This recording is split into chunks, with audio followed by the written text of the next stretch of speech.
म्हातारी आणि भोपळ्याची गोष्ट. एकेकाळी एक म्हातारी होती. ती खूप गरीब होती, पण खूप शहाणी आणि मेहनती होती. तिच्या छोट्याशा शेतात ती भाज्या लावत असे. एके दिवशी तिने भोपळ्याची बी लावली. काळ गेला आणि त्या बीपासून एक मोठा गोल टपोरा भोपळा तयार झाला. म्हातारी रोज त्याची काळजी घेत असे, पाणी घालत असे, त्याच्याशी बोलत असे. भोपळा दिवसेंदिवस मोठा होत गेला. एके दिवशी म्हातारीला तिच्या मुलीकडे जायचं होतं, पण रस्ता जंगलातून जात होता आणि जंगलात वाघ, लांडगे होते. म्हातारी घाबरली. तेवढ्यात तिला एक युक्ती सुचली. तिने तो मोठा भोपळा पोकळ केला आणि त्यात बसली. मग ती म्हणाली, "चल भोपळ्या, गडगडत जा."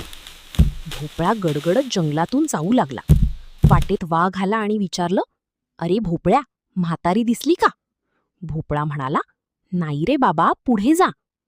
असंच लांडग्याने आणि इतर प्राण्यांनीही विचारलं, पण भोपळा गडगडत पुढेच जात राहिला. शेवटी भोपळा सुरक्षितपणे मुलीच्या घरी पोहोचला. म्हातारी बाहेर आली आणि सगळ्यांना तिची युक्ती सांगितली. सगळे खूप हसले आणि तिचं कौतुक केलं.